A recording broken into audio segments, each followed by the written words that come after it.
Welcome to my +1 Business Studies class. കഴിഞ്ഞ ക്ലാസ്സിൽ നമ്മൾ ഡിസ്കസ് ചെയ്തത് വാട്ട് ഈസ് ബിസിനസ് എന്നായിരുന്നു. ഇന്ന് നമുക്ക് ക്ലാസിഫിക്കേഷൻ ഓഫ് ബിസിനസ് ആക്ടിവിറ്റീസ് എന്നതിനെക്കുറിച്ച് ഡിസ്കസ് ചെയ്യാം. Business activities may be classified into two broad categories, that is industry and commerce. ആദ്യം ഇൻഡസ്ട്രി എന്ന ഭാഗം എന്താണെന്ന് നോക്കാം.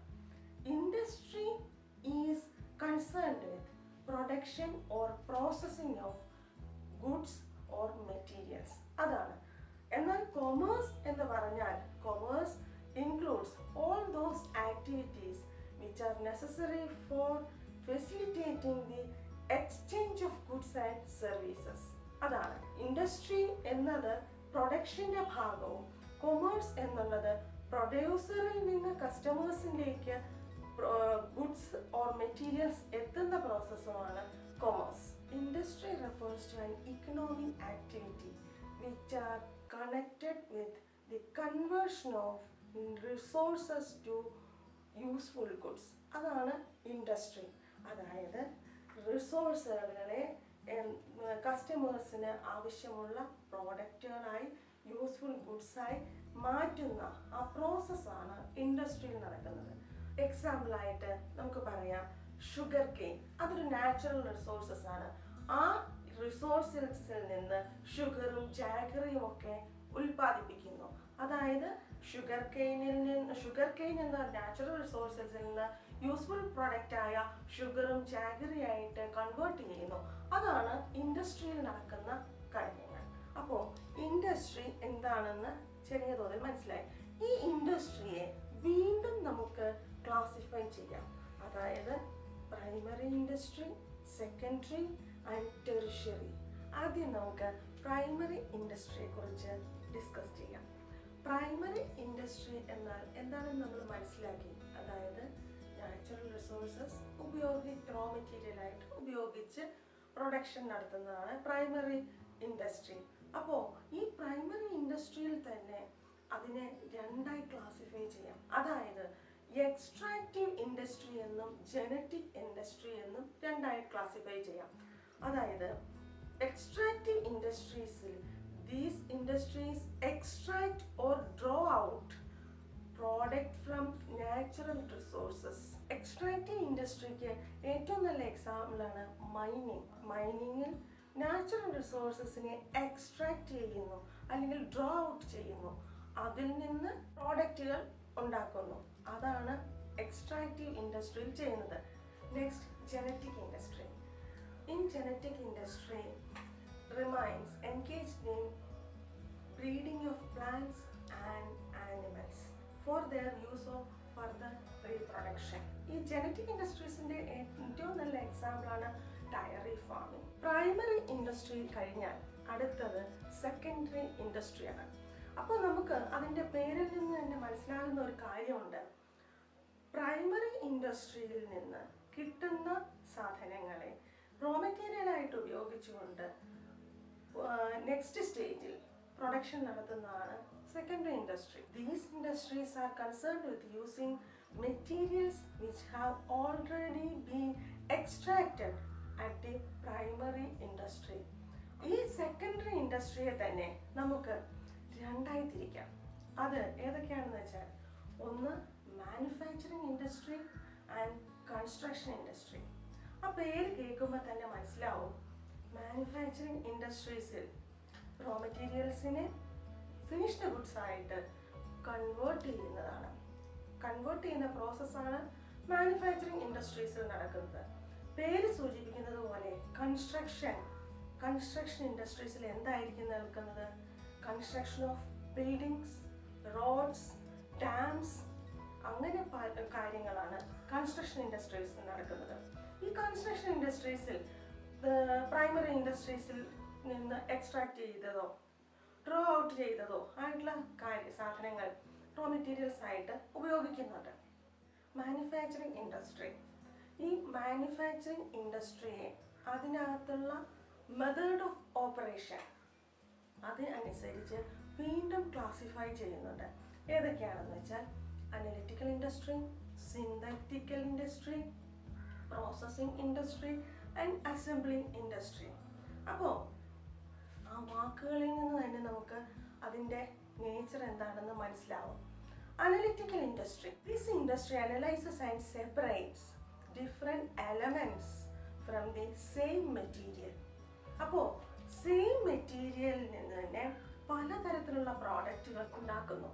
അതാണ് അനലിറ്റിക്കൽ ഇൻഡസ്ട്രി. അതിനുള്ള മെയിൻ എക്സാമ്പിളാണ് ഓയിൽ റിഫൈനറീസ്. ഓയിൽ റിഫൈനറീസിൽ ക്രൂഡ് ഓയിലിൽ നിന്ന് പല പല പ്രോഡക്റ്റുകൾ വേർതിരിച്ചെടുക്കുന്നു. അടുത്തത് synthetical industry. Synthetical industry, this type of industry combines various ingredients into new product. അതിന് ഏറ്റവും നല്ല എക്സാമ്പിൾ ആണ് cement. Processing industry, it involves successive stages for manufacturing finished product. Example, sugar and pepper. അതായത് ഷുഗർ കെയിനിൽ നിന്ന് sugar ഉണ്ടാക്കുന്നു, അതിൻ്റെ വേസ്റ്റിൽ നിന്ന് paper ഉണ്ടാക്കുന്നു. അപ്പോൾ പല പല സ്റ്റേജസ്, ഒരു ഇൻഡസ്ട്രിയിൽ തന്നെ പല പല പ്രോസസ്സിൽ കൂടി പല പല പ്രോഡക്റ്റുകൾ ഉണ്ടാക്കുന്നു. അതാണ് പ്രോസസ്സിംഗ് ഇൻഡസ്ട്രി.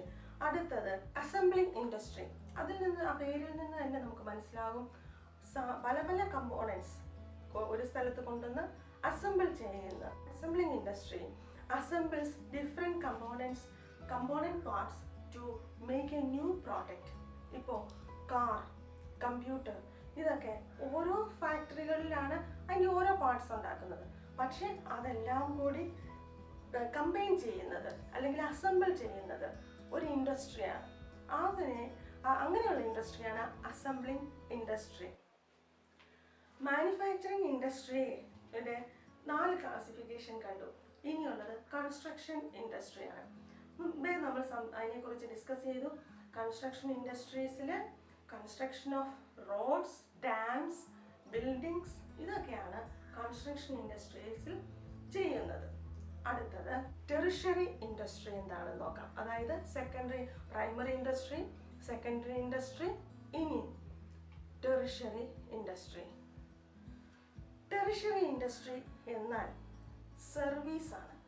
അതായത് these are concerned with providing support and services to primary industry and secondary industry. എന്തായിരിക്കും ഈ സർവീസസ് എന്നുകൊണ്ട് ഉദ്ദേശിക്കുന്നുണ്ട്?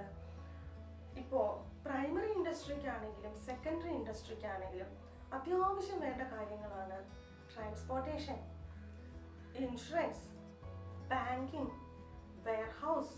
ഇതൊക്കെ പ്രൈമറി ഇൻഡസ്ട്രിയിലും ആവശ്യമുണ്ട്, സെക്കൻഡറി ഇൻഡസ്ട്രിയിലും ആവശ്യമുണ്ട്. അപ്പോൾ ഏത് ഇൻഡസ്ട്രിയിലാണേലും ഒരു ഹ്യൂജ് എമൗണ്ട്, ആ എമൗണ്ട് അവർക്ക് മൊത്തത്തോടെ കയ്യിലെടുക്കാൻ ഉണ്ടാവില്ല. അപ്പോൾ അതിനെ സപ്പോർട്ട് ചെയ്യുന്ന ആരാണ്? Banking industry.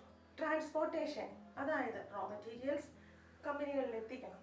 അതിനെ ഫിനിഷ്ഡ് ഗുഡ്സ് ആക്കുമ്പോൾ അതിനെ വെയർഹൗസിലേക്കോ അല്ലെങ്കിൽ നെക്സ്റ്റ് സ്റ്റേജിലേക്കോ എത്തിക്കണം. അതിന് ട്രാൻസ്പോർട്ടേഷൻ്റെ ആവശ്യമുണ്ട്. പിന്നെ ഉള്ളത് ഇൻഷുറൻസ് ആണ്. എന്തിനാണ് ഇൻഷുറൻസ്? ഇൻഷുറൻസ് കൊണ്ട് ഉദ്ദേശിക്കുന്നത് ഏത് സമയത്തും ബിസിനസ്, നമ്മൾ ആദ്യം തന്നെ പഠിച്ചു, ബിസിനസ് എന്ന് പറഞ്ഞാൽ റിസ്ക് ഓറിയൻറ്റഡ് ആണെന്ന് പറഞ്ഞു. ബിസിനസ്സിൻ്റെ റിസ്കിനെ അവോയ്ഡ് ചെയ്യാൻ അല്ലെങ്കിൽ ഓവർകം ചെയ്യാൻ ഉള്ളതാണ് ഇൻഷുറൻസ്. ഇൻഷുറൻസ് എങ്ങനെയായിരിക്കും സഹായിക്കുക? ഒരു നാച്ചുറൽ കലാമിറ്റി ഉണ്ടാവാം, റോ മെറ്റീരിയൽ എല്ലാം കൊണ്ടുവച്ചു, ഇതിനുണ്ടാകുന്ന നഷ്ടം, ആ നഷ്ടത്തിനെ ഓവർകം ചെയ്യാൻ നമുക്ക് ഈ സാധനങ്ങളെ ഇൻഷുർ ചെയ്യാം. അപ്പോൾ എന്തൊക്കെയായി? ബാങ്കിങ് ആയി, ട്രാൻസ്പോർട്ടേഷൻ ആയി, ഇൻഷുറൻസ് ആയി. ഇതിനെ, ഈ സാധനങ്ങൾ മുഴുവൻ കൊണ്ടുപോയി സൂക്ഷിക്കാൻ എല്ലാവർക്കും സ്ഥലം ഉണ്ടാവണമെന്നില്ല. അപ്പോൾ ഓരോ സ്റ്റേജിലും ഇതിനെ സൂക്ഷിക്കാനുള്ള ഒരു സഹായം, അതിനുള്ള ഇടം സർവീസായി കൊടുക്കുന്നതാണ് വെയർഹൗസിങ്. അപ്പോൾ ഈ ടെറിഷറി ഇൻഡസ്ട്രീസിൽ ഉള്ളത് എന്തൊക്കെയാണ്? Banking, transportation, insurance and warehousing. അപ്പോൾ ബിസിനസ്സിൻ്റെ ക്ലാസിഫിക്കേഷനായ ഇൻഡസ്ട്രിയിലെ ക്ലാസിഫിക്കേഷനുകൾ നമ്മൾ ഇത്ര നേരം ഡിസ്കസ് ചെയ്തു. അതിനെ ഒന്ന് വീണ്ടും നമുക്ക് റീകളക്ട് ചെയ്യാം. ഇൻഡസ്ട്രി, അതിനെ എന്തായി തിരിക്കുന്നു? Primary industry, secondary industry, tertiary industry. അതിൽ പ്രൈമറി ഇൻഡസ്ട്രിയെ നമ്മൾ രണ്ടായി തിരിക്കുന്നു. extractive industry and genetic industry. Secondary industry. Secondary industry നമുക്ക് മാനുഫാക്ചറിങ് ഇൻഡസ്ട്രി, കൺസ്ട്രക്ഷൻ ഇൻഡസ്ട്രി എന്ന രണ്ട് ആയി ക്ലാസിഫൈ ചെയ്യാം. അതിൽ മാനുഫാക്ചറിങ് ഇൻഡസ്ട്രിയെ analytical industry, synthetical industry, processing industry and assembling industry എന്ന് ക്ലാസിഫൈ ചെയ്യാം. അപ്പോൾ ബിസിനസ്സിൻ്റെ അടുത്ത ക്ലാസിഫിക്കേഷനായ കൊമേഴ്സ് ആ ഭാഗത്തിലേക്കും അതിൻ്റെ ക്ലാസിഫിക്കേഷനുകളെ കുറിച്ചും നമുക്ക് ഇനി കാണാം. എന്താണ് commerce? It includes all the activities which are necessary for the free flow of goods and services from the producer to the customer. അപ്പോൾ പ്രൊഡ്യൂസറിൽ നിന്ന് കസ്റ്റമറിലേക്ക് സാധനങ്ങളോ സർവീസോ എത്തുന്നതിന് ഇടയിലുള്ള ആക്ടിവിറ്റീസ്, അതാണ് കൊമേഴ്സ്. ഈ കൊമേഴ്സിനെ വീണ്ടും നമുക്ക് രണ്ടായി ക്ലാസിഫൈ ചെയ്യാം. എന്താണ്? ഒന്ന് ട്രേഡ്, രണ്ട് ഓക്സിലറി ടു ട്രേഡ്. ഇപ്പം തന്നെ നിങ്ങൾക്ക് അതിൽ നിന്ന് കാര്യം മനസ്സിലായി കാണും. അപ്പം ട്രേഡ് എന്ന് പറഞ്ഞാൽ എന്താണ്? Buying and selling of goods. അടുത്തത് auxiliary to trade. Auxiliary to trade എന്ന് പറഞ്ഞാൽ നമുക്ക് മനസ്സിലാവും ഈ ട്രേഡിനെ സഹായിക്കുന്ന ആക്ടിവിറ്റീസ്, അതാണ് ഓക്സിലറി ടു ട്രേഡ്. അപ്പോൾ കൊമേഴ്സിനെ വീണ്ടും ക്ലാസിഫൈ ചെയ്യുന്നു trade and auxiliary to trade. ട്രേഡിനെ വീണ്ടും നമുക്ക് ക്ലാസിഫൈ ചെയ്യാം. എന്തായിരിക്കും ആ classification? Internal trade and external trade. Internal trade and external trade എന്ന് കേൾക്കുമ്പോൾ തന്നെ നമുക്ക് മനസ്സിലാകും എന്താണ്. In internal trade the buying and selling of goods within the country.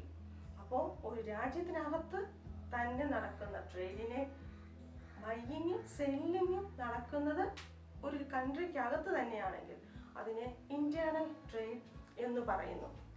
അപ്പോൾ ഇന്റേണൽ ട്രേഡിനെ നമുക്ക് വീണ്ടും ക്ലാസിഫൈ ചെയ്യാം. ഏത് രീതിയിൽ? Wholesale trade and retail trade.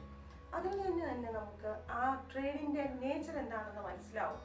എന്താണ് wholesale trade? In wholesale trade the goods are purchased in a large quantity and sold in small quantity. Wholesalers purchased product from the manufacturers and sold it to the retailers. Adana wholesale trade. Next, retail trade. In retail trade, retailer purchases goods from the wholesaler and sold it to consumers. അപ്പോൾ retail trader ഹോൾസെയിലറിൽ നിന്ന് goods purchase ചെയ്ത് ultimate കൺസ്യൂമറുടെ കൈകളിൽ എത്തിക്കുന്നതാണ് retail trade. അപ്പോൾ wholesale trade എന്താണെന്ന് മനസ്സിലായി, retail trade എന്താണെന്നും നമുക്ക് മനസ്സിലായി. ഇനി അടുത്തത് എക്സ്റ്റേണൽ ട്രേഡാണ്. അതായത് നമ്മൾ ഇന്റേണൽ ട്രേഡിലാണ് ഹോൾസെയിലും റീറ്റെയിലും കണ്ടത്. ഇനി external trade. External trade consist of exchange of goods and services between persons or organizations operating in two or more countries.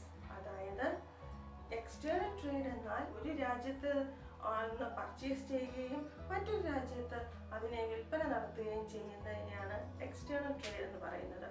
ഈ എക്സ്റ്റേണൽ ട്രേഡിനെ വീണ്ടും നമുക്ക് ക്ലാസിഫൈ ചെയ്യാം. എന്താണ്? നമ്മുടെ കൺട്രിയിലേക്ക് ഗുഡ്സിനെ ഇമ്പോർട്ട് ചെയ്യുക, നമ്മുടെ കൺട്രിയിൽ നിന്ന് സാധനങ്ങൾ വേറെ രാജ്യത്തേക്ക് എക്സ്പോർട്ട് ചെയ്യുക. അങ്ങനെ എക്സ്റ്റേണൽ ട്രേഡിനെ വീണ്ടും ക്ലാസിഫൈ ചെയ്യാം. ഇമ്പോർട്ട് ട്രേഡ്, എക്സ്പോർട്ട് ട്രേഡ്, ഒരു ട്രേഡും കൂടിയുണ്ട്, അതിൻ്റെ പേരാണ് entrepot trade. In import trade goods purchased from another country and imported to our country. Next, export trade. In export trade goods are exported from our country to another country. Next, intraport trade. In intraport trade, goods are imported for export. അതായത് ഇൻട്രാപോർട്ട് ട്രേഡിൽ goods നമ്മുടെ രാജ്യത്തേക്ക് import ചെയ്യുന്നു. എന്തിനു വേണ്ടി? Another കൺട്രിയിലേക്ക് export ചെയ്യാൻ വേണ്ടി. ഫസ്റ്റിനെ നമ്മൾ classify ചെയ്തു trade and auxiliary to trade. അപ്പോൾ ട്രേഡ് എന്താണെന്ന് നമ്മൾ കണ്ടു. Next, auxiliary to trade. എന്താണ് ഓക്സിലറി ടു ട്രേഡ്? ട്രേഡിനെ സഹായിക്കുന്ന എല്ലാ സർവീസുകളെയുമാണ് ഓക്സിലറി ടു ട്രേഡ് എന്ന് പറയുന്നത്. അതായത് transportation, communication, banking, finance, insurance, advertisement, warehousing, അങ്ങനെയുള്ള കാര്യങ്ങളാണ് ഓക്സിലറി ടു ട്രേഡ്. ഏത് രീതിയിലാണ് ട്രാൻസ്പോർട്ടേഷനും കമ്മ്യൂണിക്കേഷനും ഒക്കെ നമ്മെ ട്രേഡിനെ സഹായിക്കുന്നത്? സാധനങ്ങളെ മാനുഫാക്ചറിൽ നിന്നോ റീറ്റെയിലറിൽ നിന്നോ സാധനങ്ങൾ കൊണ്ടുവരിക, ട്രാൻസ്പോർട്ട് ചെയ്യുന്നതിന് വേണ്ടി സഹായിക്കുന്നതാണ് ട്രാൻസ്പോർട്ടേഷൻ.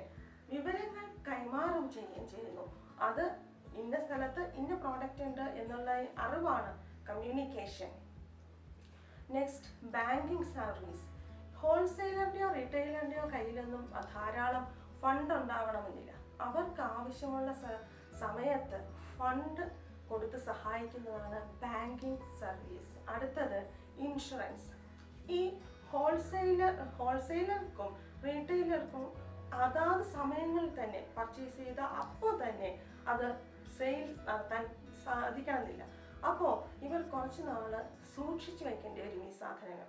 ആവശ്യാനുസരണം ഇതിനെ കൺസ്യൂമറിൻ്റെ അടുത്ത് എത്തിക്കാനുള്ള ഒരു ചെറിയ ഒരു പീരീഡ്, ആ സമയത്ത് സാധനങ്ങൾ സൂക്ഷിക്കാൻ വേണ്ടിയുള്ള സർവീസ് അതെല്ലാവർക്കും ഉണ്ടായിരിക്കണം എന്നില്ല അതിനുള്ള സ്പേസ്. അപ്പോൾ അതിനുള്ള സൗകര്യം ഒരുക്കുന്നതാണ് വെയർഹൗസിംഗ്.